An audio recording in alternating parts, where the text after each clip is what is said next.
Today on the Basketball Manitoba podcast, we have Gil Cheung.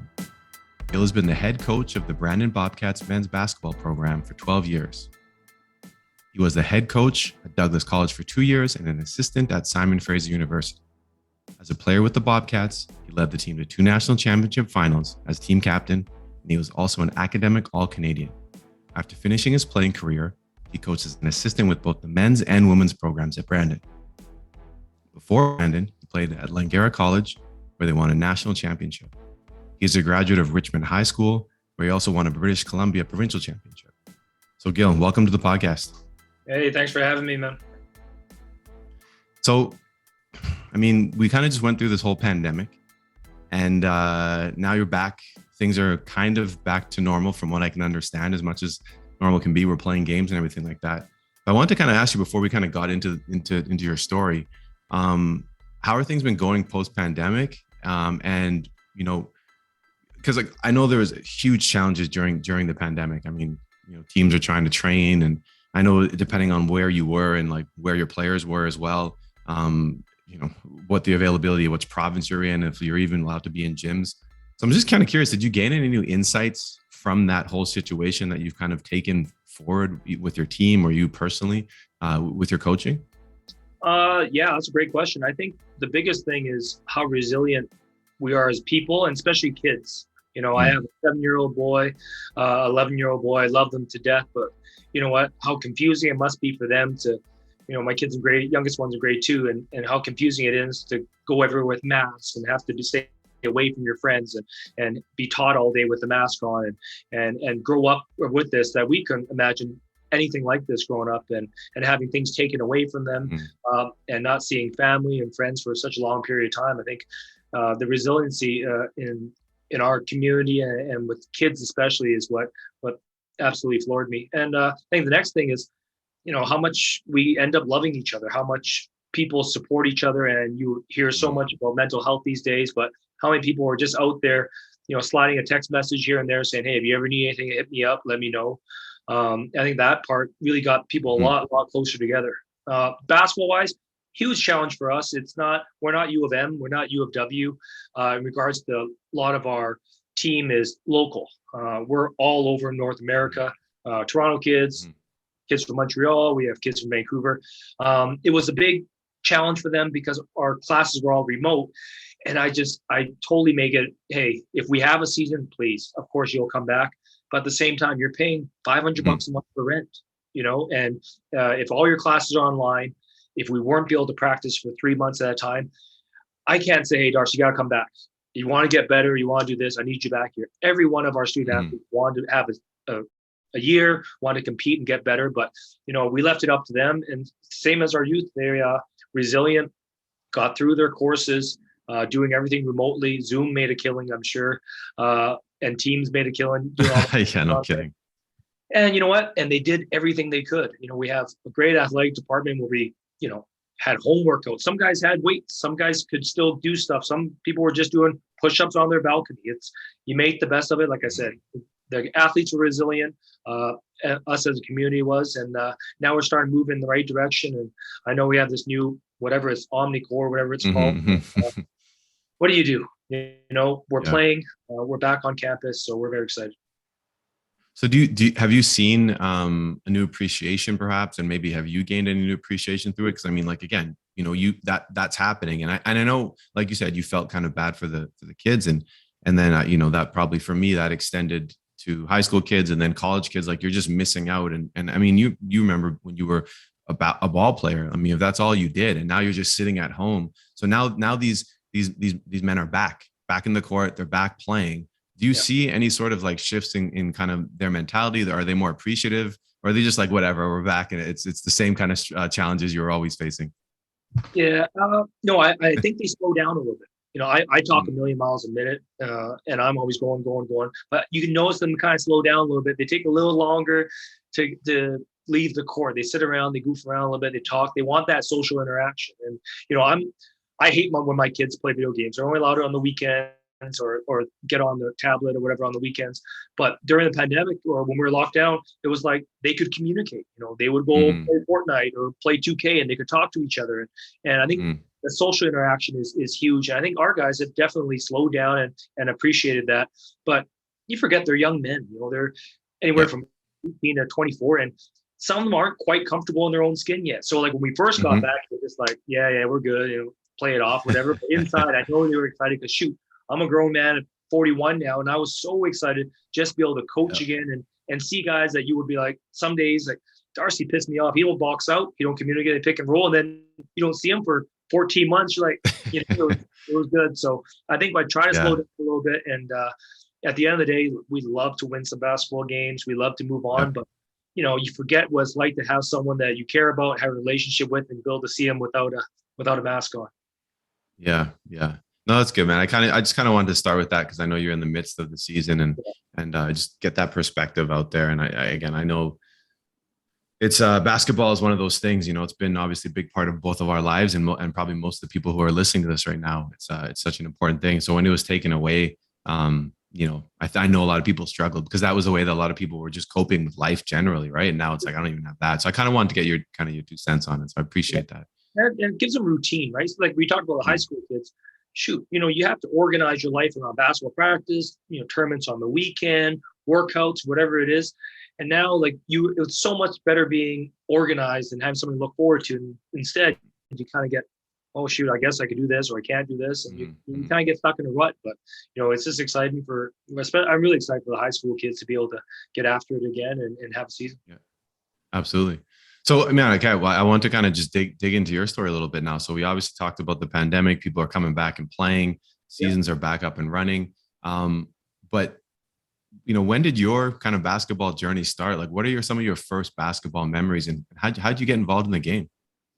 That's a good question. Now, little known fact, I'm really nice at badminton. Like I think I was under 12 provincial badminton champion when I was like 8 in BC. Okay. I'm nice. You're really good. You're really good.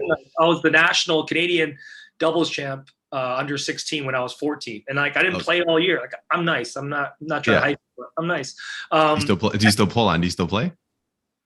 So I tore my Achilles like about 10 years ago. I play a little bit. I'll mess around, and I'm still kind of nice, but it's that stopping motion. And it's tough. But back in the day, I was nice. I think my basketball journey started in grade 5. I lived in East Vancouver, grew up playing badminton, immigrant family. Like my grandma lived with us, mom and dad. They own a barbershop used to own a barbershop on East 49th. Probably had that shop for about 44 years or so. They don't speak like English. Like no way. Yeah, I was born here. They've been here probably 48 years. I'm talking about, nod and smile, and they just don't. They never, in where we live, they could go a week without it. They could newspapers in Cantonese. The news, you have every shopping center, the bank is Cantonese. Like you don't need to. But I remember in grade 5 we moved from East Van to Richmond, and in Richmond, basketball was big. We had Richmond High was a big program out there, and in elementary school, I had this great mentor was my grade 5 teacher. His name was Mike McCabe, and it's weird that a lot of us have that same story, like that one teacher, that one old head that would help you out and get you, and then all of a sudden you're hooked.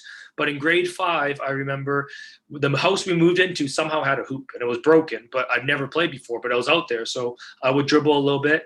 And this coach lived in Tawasin. I'm not sure if you're familiar with BC, but you have to go through the tunnel from Richmond. I'm familiar with it, but most people probably have listened to this podcast. I have no idea what we're talking about, but anyway. Yeah. So the 6 people listening to it right now. But you have to go through a tunnel. So he would always stay after school because traffic was so bad going home for him that he would leave the gym open. So myself and about 6 of my buddies, we would stay every day from grade 5, 6, and 7. He'd just keep the gym open, and he would hoop with us too. And right away, like once you get a group of, it's like get a group of 4 or 5 guys that love basketball, and then and no offense to anybody who's, doing this now, but we didn't have trainers. We didn't have YouTube. We saw inside stuff on Saturday after we Saved by the Bell and Hang Time and stuff, and we watched that and go mess around, right? And that's how we got better. We were creative and we kind of played, but you really need those 4 or 5 guys. And I just realized in grade 5, 6, and 7, we would play basketball all the time. And in about grade 6, I realized I was pretty good. Grade 6 and 7, and then in Richmond back then, there was a couple of junior highs that you had to go to, but everyone went to this place called Palmer. So I was out of boundary. So I remember I was supposed to go to a different school, and it was the craziest thing. I was the MVP of the grade 7 tournament, and then I applied to go to this school, and the next week they signed off, and I was going to the school that all my buddies were going to, and were really good at basketball. And then in grade 8 we had our grade 8 team. Great man named Butch Gayton that played at Brandon University here, was our head coach. Mm-hmm. And I think we had, if we go back and look at it, you probably had 3 professional soccer players, 2 pro football players, 5 or 6 university basketball players, all on a grade 8 team together. And we had no idea at the time. Wow. We were I think we were like 38-0 or whatever. And we'd sit there and back in the day, you try to hear your name on the announcement. And like Darcy Costa had 6 points or 8 points, and you're like, no big deal, So that was a big thing. Grade 8, grade 9, we played up, and then my grade 10 year was the first time we got to go move into high school. So then I went on to Richmond High and all that stuff. But I remember in grade 10, I played both on the grade 10 team, or which they call JV, I guess, and I played in the senior team too. Mm-hmm. So on the senior team, we're great mentors. Guys like Kyle Russell were on the team back then, and a lot of university players on there. But I still remember myself and my good friend Pasha Baines. We would practice like 3:30 to 5:30, and then as soon as we're done, it was a senior practice 5:30 to 7:30, and you did that all grade 10. I remember playing grade 10, playing against Vancouver College. The place is packed. Grade 10, you win. As soon as you're done, I changed my jersey, and you warmed up, and you played in the senior game after. So, it was that's wild. Great basketball experience, and I know it was supposed to pan out more than 3 minutes, but that was my start in basketball, and now I end up in high school, I guess. But the start, I would say, with Coach McCabe there in grade 5. Yeah. So do you remember anything specific that just drew you to basketball, or was it a lot to do with the friends? You moved to a new neighborhood and you're like, hey, like, well, what are people doing? Hey, we're hooping now. We're just playing ball. So I'm going to just start doing that. Yeah. And that's what happened. And then I think it always happens with a couple older guys. There was kids in grade 7 and grade 8 that were hooping at the park, and they would let you play. And then I remember, as I mentioned 9 times already, like, badminton's not really the social sport, Like, yes, that's true. You go on the weekend stuff, but basketball, you would always have dudes to hang out with, and you could hang out there. You can go. We would bike, go get a Slurpee, and then go back and hoop, and then be at somebody's house. And we had this place. I'm sure you're familiar with Dolphin Park back home. Yeah. That was like our rucker. That was where everybody went. And I remember being as a kid, not daring trying to get out there, but just watching the older guys. Yeah. Football grade 7 or 8, and then you would sneak on when the garbage guys would be playing. Then you would kind of work your way up, But I think it was just that group of friends and something to connect through, and I think that was the big step for me, and having a teacher give me a chance. For sure. Yeah, that's a good point. Like, basketball is a very social sport, because it's like, you can play it with 10 other or 9, or you and 9 other people, or it can be 2-on-2, 3-on-3. And so like you can just play it one-on-one even, but sure, you're always going to have that social aspect of it. It is very much a social. And then the cool thing is you can take your friends, you can go play other people. Oh, for sure. And it's it's that. I think that's that. I always say that, obviously super biased here with basketball, but I mean, when you compare it to a lot of other sports, I think, that's why you get people saying ball is life, because like there is this, there's a certain social connection that basketball has, but in saying all that, it's also a sport you can just play by yourself. So it scales. Like me just by myself, I can replicate so much of the sport, and then I can add a person, I can add 2 people. There's just that part of the sport that I think makes it very special. And I think most kids enjoy it because, I mean, you get the whole point of the sport is to score. And everyone likes scoring. So when you're young, you're like, you can just shoot, you put it in, you're like, oh, I'm good. It's great. Feels good. Let me try again. And so there's that connection to, I think, community, but then also the fact that you can do it by yourself and with your friends. And it's a special sport in that regard. Yeah. And I think, my kids play everything. And then it's wintertime, you're in Brandon, you play hockey, but you need you need stick, you need equipment, you need this and this. Basketball, you could. I Exactly. remember being a kid, just having my ball, being in the garage and dribbling because it was raining outside or whatever it is. Yeah. And you talk about just making a shot, but like that feedback is instant. It's like Instant. damn. It's like volleyball. We have an incredible men's and women's volleyball program here. But like, I don't think at grade 5 I'd be out there going, "Oh man, look at this! Oh shoot, Yeah. man, you're not." But there's no feedback. But you could shoot, and you're like, "Oh, that went in. Let me try shooting here. Let me try shooting here. Oh, I'm gonna shoot backwards." And then you look at, you're like, "Oh shoot, I was out here for an hour doing nothing." I remember having my it's like a little ghetto blaster that was yellow. You were on the Sport Walkman, but this was the bigger one. I think my aunt bought something and she gave us the old one. I remember still having like the cassette single. It would be like Bobby Brown, whatever it is. I put it on. The cord, I had no outlet outside, so it would be like inside the door and underneath it, you plug it in, and it was a cassette single. And then on the other side, you had the snippets. So like, you get half the song, whatever. Yeah. Flip it over, play it, and then just be out there. Then your day's gone. Like my kids have, like you got Bluetooth headphones or things. They're on YouTube and I gotta play. I didn't have. We had one song and it'd be over and over again, or listen to the radio. But I miss those days. How simple it was, kind of. Yeah, the simplicity of it. So you kind of mentioned a little bit. You went through the journey a little bit, kind of got up into high school. But now, if we consider high school, college, and really all of your playing career, and you know what? To be honest with you, Gil, like even up into the point where you started coaching, and this question is kind of centered around mentors. Because I've had some just awesome people, who are giving you advice, and then you have some people who you're just trying to replicate what they're doing. You're looking at them, you're like, well, how are they doing it? Let me copy that. And I'm sure you kind of mentioned a little bit, when you're winning that much, that there's some good mentors there. It's just that they typically go hand in hand, especially at these younger levels. So I was wondering if you can kind of maybe talk about some of your mentors, but then even more specifically, maybe some of the lessons that they taught you that even today, you're trying to teach your the people that the players that you have, and even your kids, even, right? Like, stuff that you still even live by to this day. For sure. I think basketball wise, well, like I mentioned, Mike McCabe there was just having that relationship of giving time to young kids. I think that's so overrated. Like you're just talking about your family, I have my family, and as much as I keep them off stuff, it's like, it's so much easier to be like, I'm busy. Yay, 10 minutes, have your tablet, have it, but to give somebody your time, I think that was the biggest thing when I was a kid with Coach McCabe there, that he would open the gym and keep it open for us and never leave until we were done. My biggest mentor, basketball-wise, would have to be Coach Bill Disborough at Richmond High. I think he's won 5 provincial championships, numerous guys to Division I and playing overseas. Played St. Anthony's when they were number 1 in the country, brought them down from New Jersey, played Mater Dei, which was ahead of my time, but they were the number 1 team in the country with Coach Wooden, and they played them tough with NBA prospects on that team. He was definitely the biggest influence basketball-wise. I think the biggest thing he taught me was kind of like, why not? I remember in grade 8, and I thought it was pretty good. We had a really good grade 8 team, and we had this team called Team Excel, and it was like its first AAU team, and we would pick the best kids, usually from the high school and a couple other places.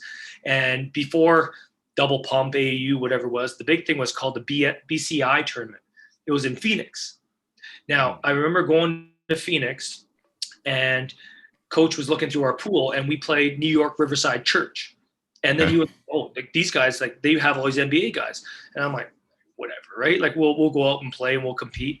Well, on their team, that team in grade 8 was Lamar Odom, Elton Brand, Ron Artest, named Omar Cook that played at St. John's. I remember Omar.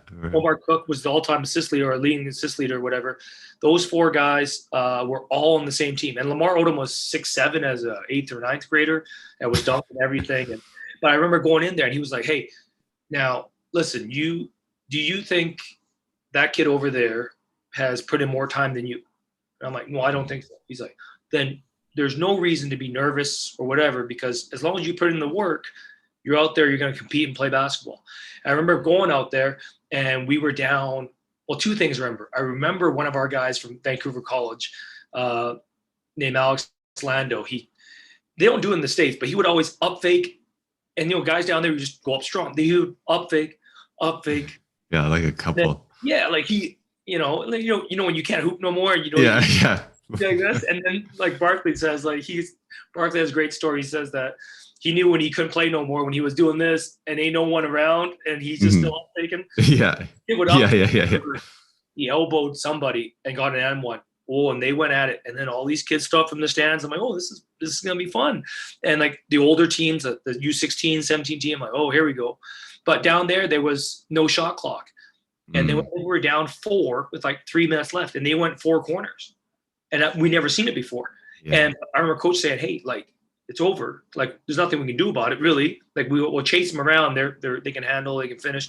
But I remember being there going, hey, they had to basically stall because a bunch of kids from Richmond, British Columbia went out. The New York Riverside Church it was them and the Gauchos back then in New York. So I think that was my first thing that coach always taught me was, hey, there's no shortcuts to this. If you want to get to the next level, this, and this. Now, if you don't want to, you don't have to.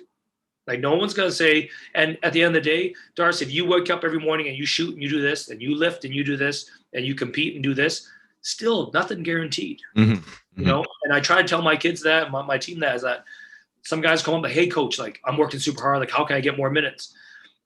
At the end of the day, you can do all these things. Someone might be better than you. But like I was trying to tell my oldest son, who I love to death, and I think I'm on too much, is at the end of the day, can you go to bed going, hey, it is what it is, but like I put in work today and lose or draw. And I think that's where coach got us to I think he got us to a point that we're from Richmond, British Columbia, and he would always put us in the biggest tournament. I think it's not realistic now, but I remember being in grade 11 and our trip at Christmas we were in Texas and Cancun for 18 days. 18 days. I remember for the longest time we would make apple pies because that's how we raised money. We're like every weekend we're in the cafeteria making apple pies, trying to sell apple pies to cut costs. But just the ability to compete, no shortcuts, and I think also the fact that to have people to chase. I think that's the biggest thing too. Is you wouldn't be where you are, I wouldn't be where I was if somebody wasn't better than us. And knock on wood, the guys that I got to play against were awesome. Like, they were so good, but you and I got the chance to figure it out because as an 8th grader, you got to play the senior kids. You're like, hey, listen, point game, you don't shoot. Point game, if you're going to foul, you better really foul because you're not going to play for a while. And then 3, for some reason, when it was point game, all the older guys would pick up full court. And you're like, oh man, you figured out how to get the ball out of and not mess up. And I think those are huge lessons about actually having to talk about it. You figured it out. But as a basketball coach, I think those are the 2 biggest ones was Mr. McCabe and Coach Disborough. And just giving us those experiences, like, I don't know how you guys got to play against 4 NBA All-Stars in the 8th grade, and they keep their thing, keep the program after. And I'm like, oh, that was Lamar Odom, that was Ron Artest, that was Elton Brand. And we got 5 U Sport guys, and we're like, but that's cool. It's funny. I remember that. Like, that was I mean, our test was unbelievable too because sorry, what was it? Cook. Omar Cook. He and Artest played together. They played together at St. John's, right? Yeah, that's how I remember him. Yeah, he could really go. He was McDonald's All-American and stuff, and that's the other thing. Like, you're in those spots, and you're this slow Asian dude from Richmond. You're like, I'll get up into him, and then like second possession, you're like, okay, so it's an arm length and a half gap. You're learning, you're adjusting. You're really gapping, like you might just be by yourself, And then as a guard too, then you realize how to bring the ball up without crossing the ball over. You know that feeling when the worst feeling as a guard, the ball up and crossing the ball over, and then you hear that sound, you're like, so got really good at hezzy and going. Or getting this one, the one at half court when you need your boy to come set a dirty one. Come get me, just to keep you on the court, but nothing worse though. Oh man, picked up full court. And, And then you don't know what it's like, man. But it's dicey too.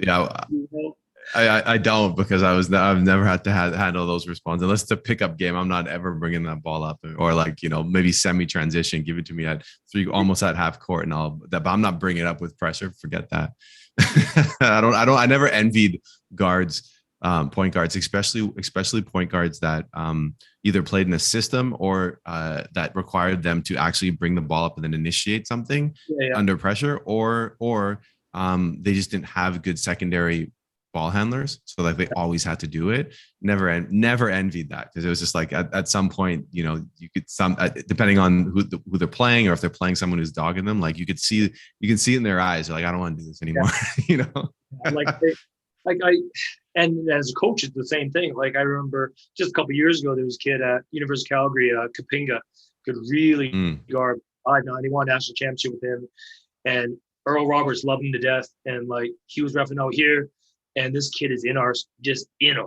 And I'm like, hey, I'm yelling at Earl. I'm like, Earl, God, you can't be doing this all night. You got to get his hands off. And Earl kind of looks at me. I'm like, Earl comes over. I said, I don't know, man. I'm just trying to help my guard out, because he ain't really touching him. But you're like, hey, watch his hands. Earl's looking at me like, what? I'm like, I got to stick up for him, Earl. I know he got his hands, but like, we can't do this all night.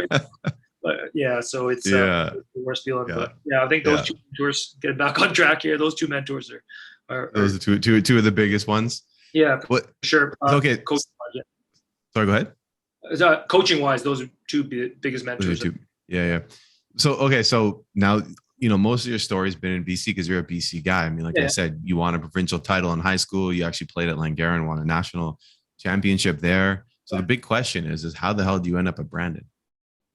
Couple of things, and I love my kids. I never lied. I always tell them the truth. But so I remember in grade 11, I was on every provincial coming through, and grade 12, I was on provincial team, and you know, we were in Las Vegas for a big tournament, and I remember we were coming from Denver, Colorado, and I remember my family's just, you know, like they own a barbershop, you know. Didn't speak any English, never had a cash register. Like they had, you know, those sugar cookies, the British ones with the blue tin, like the crystal. That was their change. That's what they got. So Dad would take all the money every night, and the change would be in there.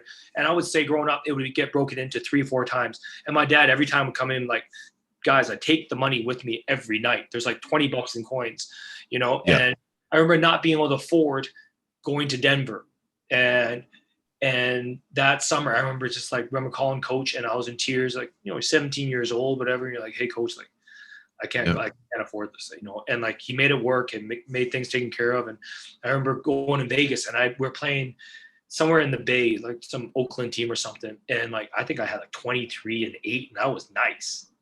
And then my boy Pasha Baines, who ended up playing at Clemson and runs drive out there, and I told him the same story. And he's just like, hey man, like he was at Nike All-American camp, like before Canadian kids were going. He was the only Canadian kid there, and he was recruited by Pasha was good. We're talking about St. John's, Stanford, you know, ACC, Penn School, Arizona just won a national championship. Wake Forest, Utah was recruiting him with Majerus there, and I mean, he was like, hey man, someone's gonna call you, but hey, remember, it's not live. Period. Whatever it was, don't talk to nobody.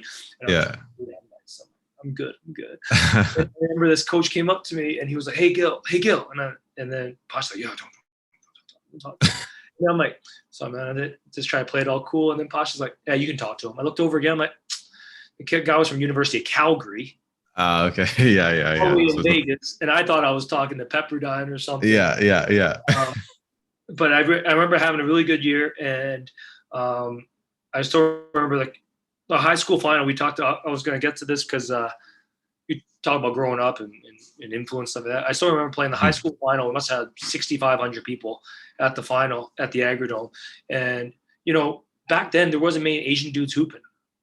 Like there just wasn't, and there's a huge Asian population in Richmond and Vancouver, Lower Mainland stuff, but like I didn't have one. I maybe had one Asian teammate or 2 Asian teammates all the way growing up, and it just wasn't what we did. I remember being the finals game MVP, and I remember getting fouled. I was like, we're up 4 with like a minute left, and they fouled me, and I made 2. We're up 6, and I get the foul line again, and then we're playing Vancouver College, and it's all boys school, and all I hear them chanting is ESL. ESL, wow. Which is English as a second language. Yeah. Wow. But like now everyone's like, well, that's pretty messed up. I thought it was pretty funny, you know, like yeah. Playing and killing them, and he was like, and they were chanting that, and I thought it was pretty awesome. But like I love basketball. I'd wake up every morning, go shoot at 7, and then practice twice and whatever it is. And that's all we did. Every weekend did the same thing. But academically, I wasn't very strong. And so Kevin Hansen, who was at UBC, was our coach at Langara. He contacted me really late. And I'll be honest with you, I thought I was nice. I'm like, I'm not going to college. Like, I'll get my, and you hear this a lot, and we all do. It's like, you know what? I'm going to take the year off, get my grades up. That never happened. Never happened. I'm going to take the year off, not hoop, get stronger, get faster, get my grades up. I'm going to go da-da-da. I think UVic, Western Ontario, Calgary visited, all the BC schools. But back then, there wasn't as many schools. There wasn't TRU, UBCO, McEwen. Now, they were all colleges. So Kevin Hansen called me late and was like, hey, like, I heard you're going to be going to Langara. Would you ever try out? And I was like, I really thought, I was like, I don't need who wants to go there, I went there and guys were great. We had 9 guys from that 12-man roster that went on to play university basketball. And Kevin Hansen was, as all success he's had was great to me there. And but that was the biggest thing, was that academically I couldn't get through. Like I took Math 11 twice. And the second time, I remember I just got like a P. Like, it wasn't even a mark. They were like, hey, just you can go to university, but here's your P. Everybody that went to that high school, well, a lot of the athletics. So our grade 12 year, I didn't tell you this, but our grade 12 year, we didn't play in the league. So the league, the Richmond League, all these schools boycotted us. They wouldn't play us because they said that we really were recruited. Now, that being said, like, we went there because we went there. We find ways to get there. Yeah, like 7 of us, like football team, myself, and Posh and all these other. We took German. We took German 10, 11, 12. Guten Tag, die heißen Sie. Like, I didn't do very well in German either. But that's what we did to get to the school. Some people took automotive, but that's what we did. So all the leagues said, we're not playing you guys. So we would show up to the gym Tuesday nights for a game, wait till 7:05, games forfeited, we win. So we had no league games. So we played everywhere else. Wow. So, like, at that time, I was just kind of like, I don't get it. Like, we just want to play. But, other people were like, hey, this is not fair. Da, da, da. I said, all right. So the worst part was city finals. You had to play so to get seeded. Well, we went out and just drilled. I don't know who we drilled them. And so we move on to provincial tournament. Well, long story short, get the provincial tournament semifinals. One of the Richmond teams makes the semifinal. And we were undefeated all year. And at halftime, I think we're only up like 5 or something. So we're going. And then we got on a roll. And the other team's coach was my provincial team coach. And now we're up like 38, 40 with like 2 minutes left. And we're all still on the court. And I remember my provincial team coach, like, I look at him like, hey, you guys can go now, And I remember looking over at him, thinking like, I go, hey, you should be happy you're here. And then wasn't trying to be a jerk. I was like, hey, you should be happy to be here. Like, I'm thinking to myself going, why are we still up here? But then not thinking in my head that you guys were jerks all year. Now we're going to lay it to you by 45 in the semifinal. But I just remember having that mindset. But academics wasn't like, I wouldn't say I was struggled, whatever. It just wasn't a priority. It wasn't I graduated, was academic all-Canadian here. I have my master's degree. It's just, I learn a certain type of way. I like social interaction like this. I just wasn't the strongest student, and there's no excuses for it, because it's a huge part of what you need to do to get to where you want to get to. So I tell my kids tell me that all the time. They say, how'd you end up in Brandon? Well, Coach Hemmings. So back then there was a U19 provincial team, and I don't know if you played U19. Yeah, I remember that. That was the best thing in the world. I did, yeah. It was. I did I think mine was the last year ever, though. My year. Was it? Oh, pretty sure. How old are you? I'm 38. So my last year was the 2001. It was Canada Games, but after that it didn't exist anymore. Yeah, like I remember. Yeah, we had U19. We played in Montreal for that, and I remember we were training up at Simon Fraser. And at SFU, Virgil Hill was the coach there. He was assistant coach at.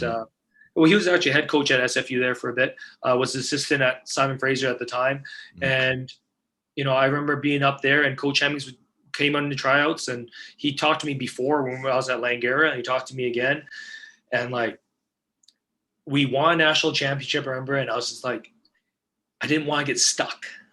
Do you know what I mean? Like some kids, you get comfortable, you go to college, you win a national championship. The year after, we had a really good team coming back, and I was like, you know what? My best friend plays at Clemson, and just like some kids around here, like the biggest thing was to leave home. You know, that you take off and you can go to whatever school it is, but to come back with a Westman shirt, everyone's like, "Oh my God, where's this guy come?" You know, like you just want to do something. Yeah, And yeah, I yeah. was like, you know what? I've been here. I want to see what I can do at the next level. And Coach Hemmings, you know, the recruiter that he was going everywhere and had me out there. And then Coach McCutcheon was assistant coach. I remember we had U19 practice, and they were really trying to get me. Well, this dude shows up in a Bobcat shirt, and I swear to God, his spaghetti stain was like here to here, right down his shirt. And he's standing in the corner, and I see him. I'm like, and did you ever play with Jordan Mason? I didn't play with him, but I know Jordan. So Yeah. Mace was on 19 team, and Mace is a good friend of mine. And then Mace is like, he kept looking in the corner, like, that's your boy. I'm like, no, I can't be. That's your boy. And he has this Bobcat shirt with this huge spaghetti stain. I still ended up going. And it was the best decision of my life coming out here, because, you know, I got a chance to finish my degree, you know, and I wouldn't have this job for sure if I didn't play here as well. I graduated from here. Mm-hmm. Yeah. So I got to ask, man, like when you first got there, what was the biggest difference? You're coming from the lower mainland, essentially, you know, Vancouver, Richmond area. And now you're going to, you know, a very small city in the prairies at that. Yeah. You know, what were your first you get there, first things you start seeing, feeling your first couple of weeks, months there? What do you remember? I remember specifically, well, there was no airport in Brandon, so you flew into Winnipeg. So like, and being from where we're from, like you don't drive 2 hours. Like you don't. Like I don't ever remember being in a car for 2 hours. And they were like, okay, just drive. I'm like, okay. I came with my dad. So imagine that, like a 55-year-old, 60-year-old Asian dude at the time spoke no English, and two of us rolling out to Brandon, right? So we rolled through. I remember the first night we stay at the Super 8 motel, and we check in, and I swear to God, as soon as I pulled in, I went to the restaurant, look over, is Coach Hemmings and Tex Phillips. Tex, shout out. You should really just shout out Tex. Tex, man. I've why you touch the nose? Why'd you? I'm just saying. Tex. Wow. The first two guys we saw was out here, and I think I knew right away it was a small town. But I remember pulling in though from the highway from Winnipeg, and I thought it was like it was a pretty big city because you see the lights and stuff. Yeah. It isn't really, but it looked like it. I remember pulling in, just being, you know, so excited at the same time, but then realizing having nothing. Like I remember not having, like we were scrounging around to find a bed. Got a used bed my first year. Went to the pawn shop, and like Dad got me like a shelf or something, and like literally. I stayed with a guy from Jackson, Mississippi named Jermaine Harden, Junior Leslie from Calgary, and another guy named Jason Dawkins moved in with us in these apartments on the I don't know what end that is, south end of town maybe. I remember just moving in and like having nothing and just being so excited to be on my own. So the other thing I did realize was how just friendly people are. You know, it's a smaller town. Good or bad, you kind of have a identity in you're somebody here. They treat you amazing. If you're a good person, they'll give their shirt off your back for you. And I think that's the biggest thing I noticed. And I still notice to this day is that win a game, lose a game, how you carry yourself and how you are as a person, everyone here will respect that and treat you incredibly. Mm-hmm. So then what was your first winter like? That was... Do you remember it? Because I'm telling you, man. I remember the first couple of things, actually. The thing that I remember, the first winter, I remember just being around. I never knew that you could plug in your car. Like I didn't know what that was. Like all cars, right? No, I swear on my mom's life. I remember going around and we went for a jog like beginning of the year, and I was like, I kept looking. I was like, man. And there was a kid named Mike Rainbow and Len Moffey. There were two Brandon kids, and I remember going, like, is it like, are they electric? And he's like, what do you mean? He's like, the plugins, why do you plug them in? Like, what are they for? he's like, you got to plug it in the wintertime. I'm like, why? So you don't need gas? And they were like, no, so your engine doesn't crack. I'm like, Yeah.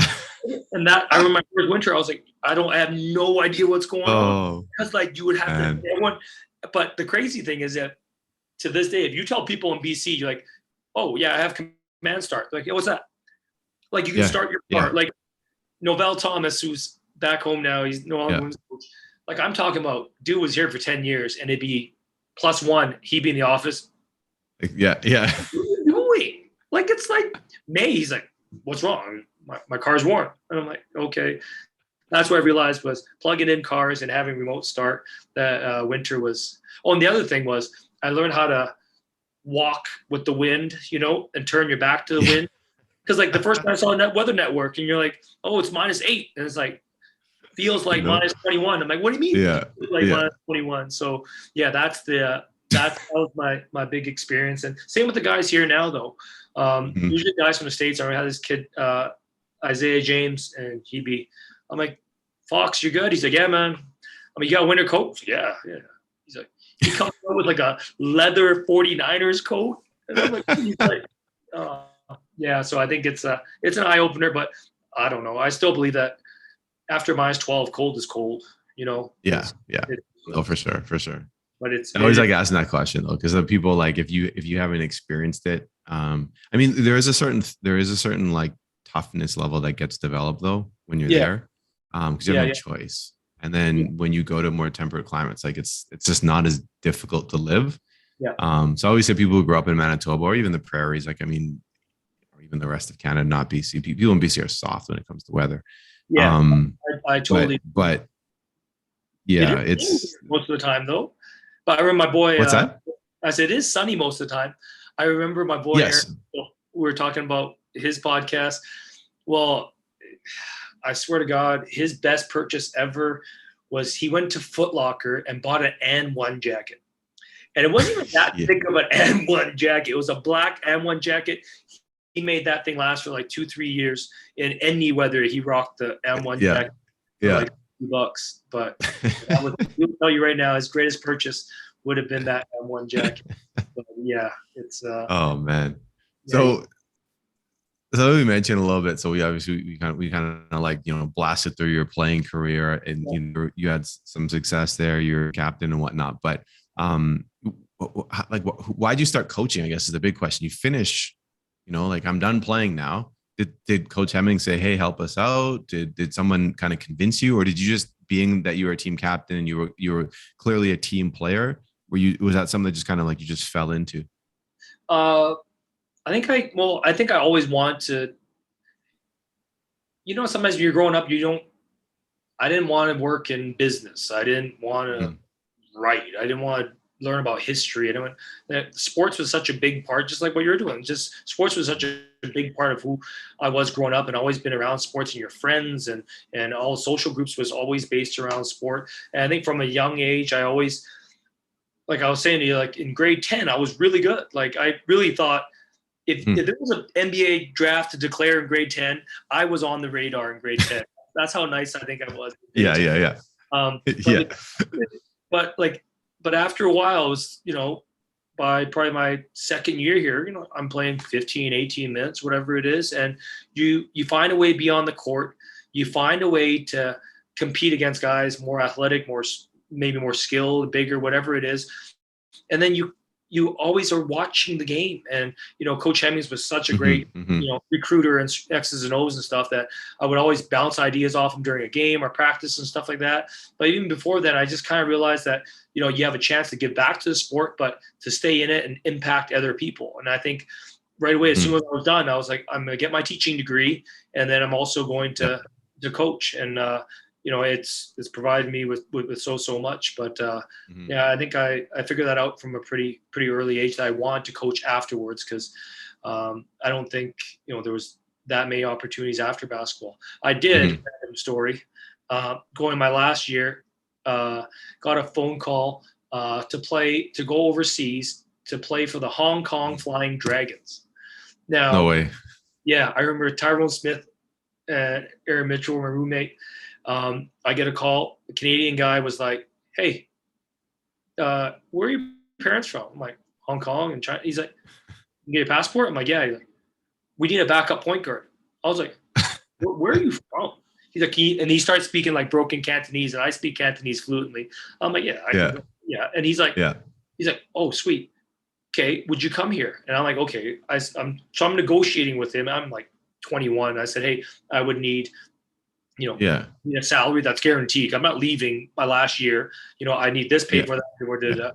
And then he's like, you'd be a backup. I'm like, oh, whatever. I'm like, who's the starting point guard? And the most random guy in the world is their starting point guard. Now, I'm going to let you guess. They say the greatest handle ever out of New York City sorry, go ahead. He has a move named after him.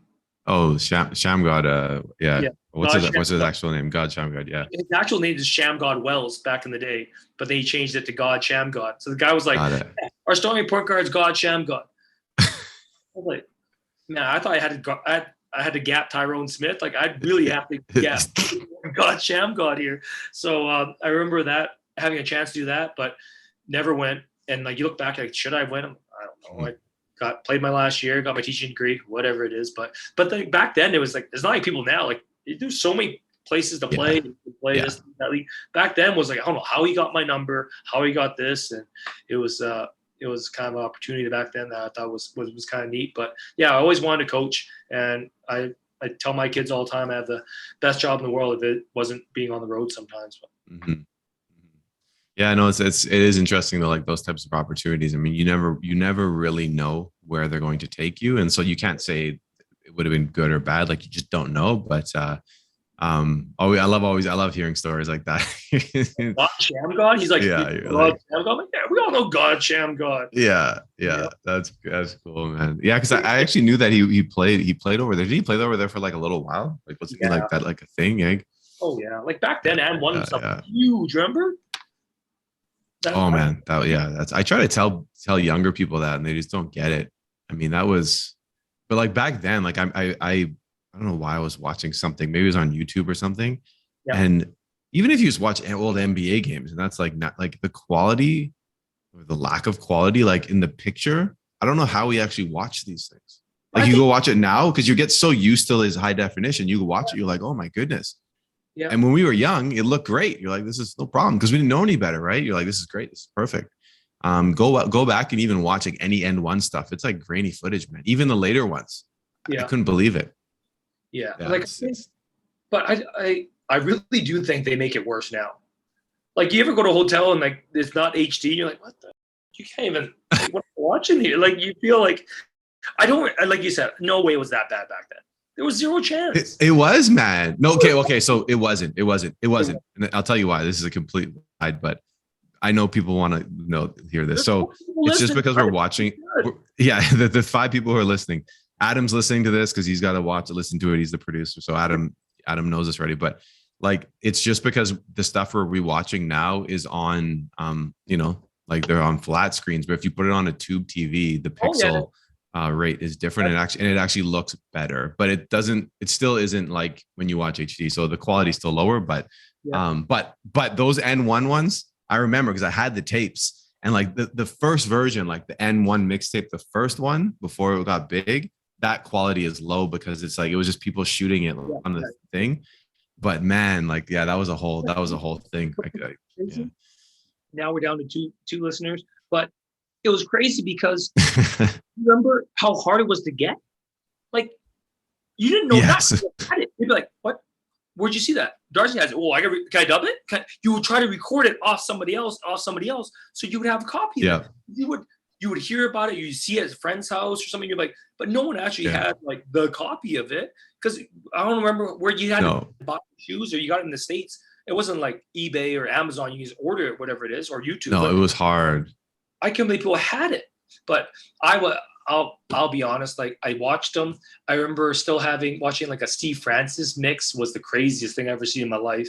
But watching it but at some point it got out of hand, right? Like, dudes just running with the ball. Yes. Harlem Globetrotters, and like every guy running on the floor, like, oh, and I'm like, hey, come on. Like, he's playing with threw his shoe at him, pulled his pants down. Like, okay. Yeah. I'm done now. But I remember it did get out of control. Yeah. Yeah, I did. Oh man, that was good stuff. Thank you for bringing that up. You got bring me And down what memory lane. Aaron Mitchell, I And one still have. mixtape. My favorite guy was Ayo Ayo. He would always throw the lobs. I just want to be the guy who's on the mic that Yeah, always talking smack about nothing would piss that guy off more when guys would gap. He's like, yeah, guard him, get up and yeah, guard him. Like, okay. yeah, yeah. You had to guard. Yeah, you can just back off. There was no gap in Sham God. Oh, that was awesome. Okay, so getting back on track here. So, we're getting close to the end here. Yep. I have a few, rapid fire questions, just some quick ones here. Yep. You know what? After I ask them, you're gonna say something, and then you're gonna be like, "Oh, actually, I remember something else." Good. So whatever comes to mind when I ask you this question. So, most memorable basketball moment, and this doesn't have to be on the court. It can literally be like something crazy that happened on the bus or whatever comes to mind when I ask you that question. Most memorable basketball moment. Most memorable basketball moment. I would have to say winning our provincial championship in grade 12, just because, we were so close to winning national championships here. Like we lost by one my first year. Second year we lost in overtime, both to Santa Fe's. And I love those guys, and we see them every couple of years, and you keep in touch, whatever it is. That's 1 or 2 years. Like when you're with a group of guys you've known since you're 11, 12 years old, Yeah. you all come together, and you don't win in grade 11, in grade 12 you win. You were boycotted, all this stuff, and to win, it was incredible. I remember winning, and my best friend at the time passed away. As soon as we won, he just big football guy. I just jumped on his back, and like everyone flooded the floor, and I remember that. And I remember another thing was that my sister, I have an older sister, older brother, never came to a basketball game, and that was the only game she ever came to. I remember she ran on the floor, and she's like, "Wow, hey!" But she was so like oblivious, right? She's like, yeah, "Man, like, is it always like, do you always have big crowds?" I'm like, "Well, no, not like 6,500." But I do have a regret that same time was, I don't know if you know Asian culture, but like a little bit. Yeah, but like males, like we don't say we love each other. Like I don't ever remember my dad giving me a hug, like never being like, I'm not trying to get all sentimental and stuff, but like it's just not the way it is. Like he'd always tell me how hard things are, how tight money is, how I need to do this, and this. And I remember we didn't own a computer, but since I was a kid, he kept telling me like, he'd cut my hair in the backyard. Hey, you gotta start doing computers, man. I'm like, what does that mean? And he's like, you gotta do computers. Like, you gotta make computers. I'm like, okay. And then I think it got to the point when I was in grade 8 or grade 9. He was like, yeah, you're not that academic, dude. Like, just figure it out. Like, he would tell me all the time. He's like, well, you can't play basketball. He's like, yeah, like Asian people, we're just not big enough. Like, we're not strong enough. But he's like, you're not gonna do this and this. And then like I got better and better. And the weird thing was, I remember he would never say good job or never say, but like every newspaper clipping he'd cut out. And if I wasn't around, he'd tell all his friends like, hey, like he's the only Asian dude playing, like he's kind of good, and this and this. But I remember winning. He came on the floor, and like I'm 17, whatever, never got a hug from my dad in my life. And I remember he didn't know what to do. Like he didn't hug me or nothing. He was just kind of like that awkward, like pat on the back. And I was like, yeah. All right, like cool. And then I was the finals MVP, and I was an all-star. And we went out, had a party that night. And the next day, I remember my mom, it's like nothing worse when your mom cries, right? And my mom calls me, she's like, hey, like, she at the house, she's like, hey, great job. Like, I can't believe you didn't hug your dad. I'm like, what? And she's like, yeah, like your dad, like all he wanted to do is give you a hug. And I'm like, dude never hugged me in 17 years. I know he wanted to hug me now, Yeah.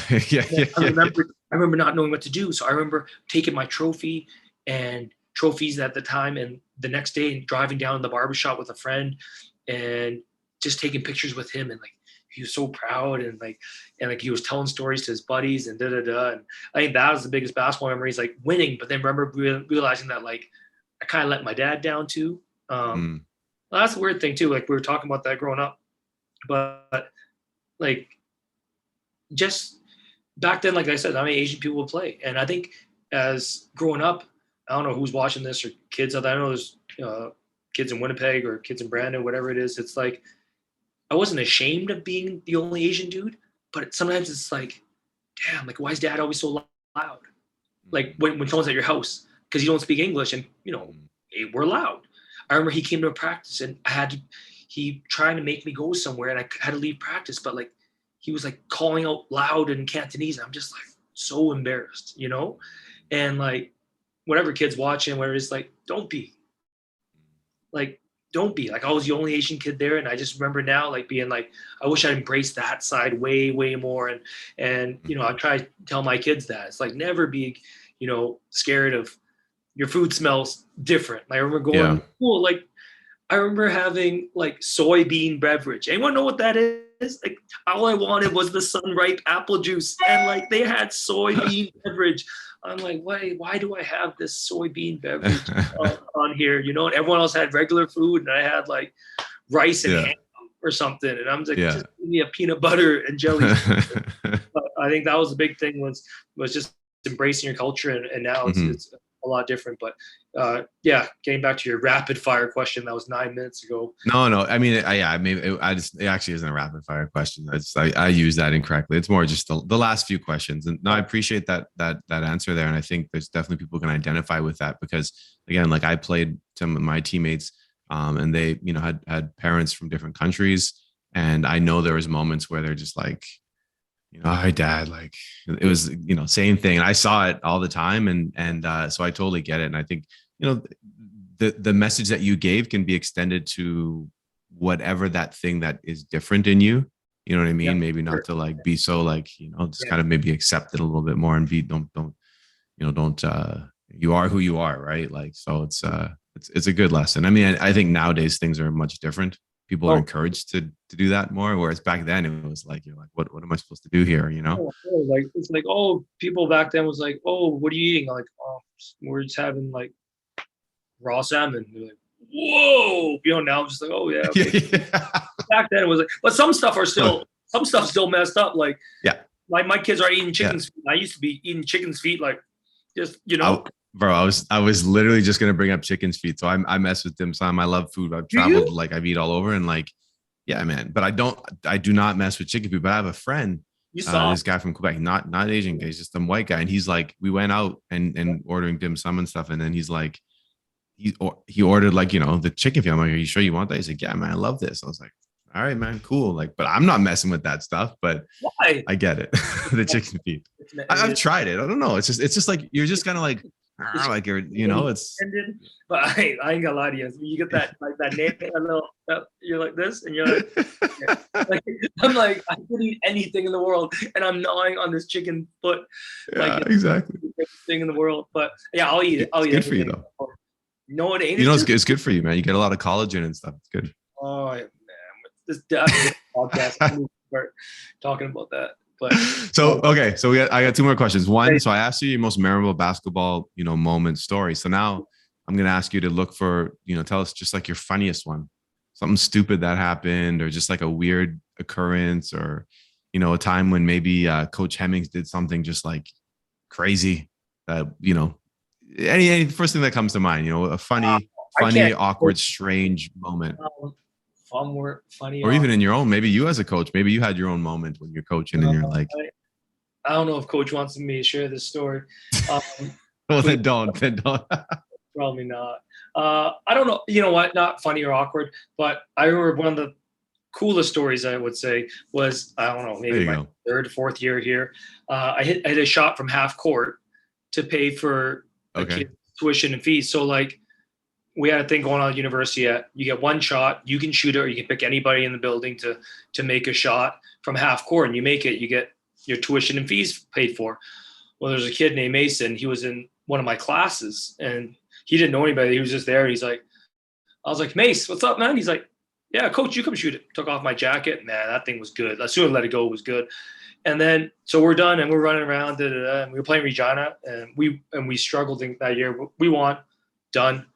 Get home, and like one of the kids on my team, Alarion Bonholm was like, "Hey, coach, like, you're trending, eh?" I'm like, "Cool. What does that mean?" He's like, "You're being talked about. You're on Reddit." I'm like, cool. Next day at shoot around, I was like, "Coach, have you seen yourself on YouTube?" I'm like, "No." And like within maybe 18 hours, it was like CNN, ESPN, PTI. I remember this now. Now that you're saying it, I remember this. Yeah. I remember being like shoot around on my phone afterwards. Missed call, New York. Missed call, New York. Toronto. I'm like, cool. And like local was like whatever. It was like, oh hey, we got the Winnipeg Jets and the Oilers in a 3-2 game, Yeah. fourth game of the year. And then on ESPN, it's like everyone's going nuts. Wilbon and Kornheiser are talking about it, and I remember for maybe 2 days I was like the coolest thing in the world. And then that Monday hit. Like I was on ESPN's home screen. It was like NBA All-Star Weekend. Yeah. The last thing was like head coach makes half-court shot for tuition for student. And the next day it was like you were just completely dead. Like you're on CTV, TSN, and the next like on Monday hit, it was like Yeah. That was it. I was eating chicken's feet on Monday. Well, it's funny that you started bringing that up. I remember that. I totally remember that. Yeah. I was. That's cool. So when you hit the shot, did he know like was it like I'm shooting this for that kid? Like yeah. He got to pick anybody. He picked me. Oh, okay, I got you. And yeah, it was good. So, That's cool. That's a great moment. That's perfect. Yeah. All right. Well, okay, we're gonna wrap it up. Okay. Just have one last question. Yeah. So, we always try to leave with some form of advice. I mean, you're a coach, obviously, coaching at, one of the highest levels in Canada. Yeah. Tons of coaches out there. People who want to coach college, people who are just lifetime coaches, young coaches, people who are just coaching community club. So, I mean, really the question is, what advice would you give? We'll focus on the younger coaches that are just maybe starting to get into coaching. You think back, when you first started and some of those struggles and challenges and some of the methods and strategies or even mindsets that you now have that if you had back then, it would have expedited your, process. What would be some of those tips, tricks, advice you would just pass on if you could to some of those new coaches? I think the greatest thing is, two things I would give advice for is kind of have a coaching mentor. Coach Clark at Thompson Rivers, I think he's maybe one of the best coaches in Canada. I think he's definitely the best coach in Canada West. I respect him to the utmost, level. Everything he does, not just X and O's, but who he is as a person, is always there for myself, my family. I love that guy to death, but he's always been a mentor to me since I played, actually. I think the next thing is after you find a mentor and try to get your time up to learn, is go do it, go coach. I remember I taught at a private school, Southridge in White Rock, and I coached the single A girls basketball out there. And I remember, so I'd wake up, I'd drive from Vancouver, I'd work out the kids every morning from 7 to 8. Mm-hmm. And like these kids are paying 18 grand, 19 grand a year for tuition, K to 12, not room and board. And not many could do it, but they would wake up and work out. And then I would teach all day. And then I would drive an hour to Simon Fraser, coach, drive all the way back and practice with the girls team 8 to 9:30. I did that for 3 years. And then at Douglas, same thing, drove out 2 hours in my car every day down back. Cause like to me, it's like video game guys. Like people like watching people play video games, which is weird, but you want to be good at Call of Duty or something, go play. If you want to be a good coach, whatever level it is, go get your reps in, go coach. Yeah, it's great that you watch Coaching Clinic. It's great that you read a book that, Calipari on this, or D'Antoni does this, or Steve Kerr does this, or analytics book on this. Great. You have all that, but you need the reps of actually going out there. So instead of watching the guy play on YouTube, play Call of Duty, go get your reps in. So whatever it is, it's Steve Nash League, Junior NBA, your JV team, go coach, learn what it's like to communicate, lead a team, have difficult conversations, run whatever you want to run, organize practices every day, learn on the fly when things aren't going well. We play UOW tomorrow night. We have a certain way we're going to try to guard Dayrit on a ball screen. And by the fifth possession, we might have to totally, because somebody else changed, but you've done this before. You've seen it before. You've coached it before. You can go back, in the bag of tricks or whatever it is in your vault and go, hey, do this, this, and this. I think that's something that's huge, is that you can't learn everything through a textbook or something you saw a skill trainer or whoever did online. It's just, you need to go out there and do it. And I think that at the end of the day is my two biggest things for young aspiring coaches is go learn from, in Winnipeg, Kirby. I know Coach Rainbow is amazing. One of my best friends. Go talk to him. He'll get right back to you. But then there's so many teams, like I see all the time. It's like, Oak Park or whoever it is, Sturgeon Heights needs a coach, needs a JV coach, and everyone wants to talk. Or there's so many times people are like, oh, I'll help out, but no one wants to take the reins. Yeah. Well, if you want to get to the next level, throw yourself in it and give it a shot. So, it's appreciated. Like I said, I think I have the greatest job in the world. Allows my boys to be in the gym all day. I have great student athletes, great department here to work with, and it's so rewarding at the same time.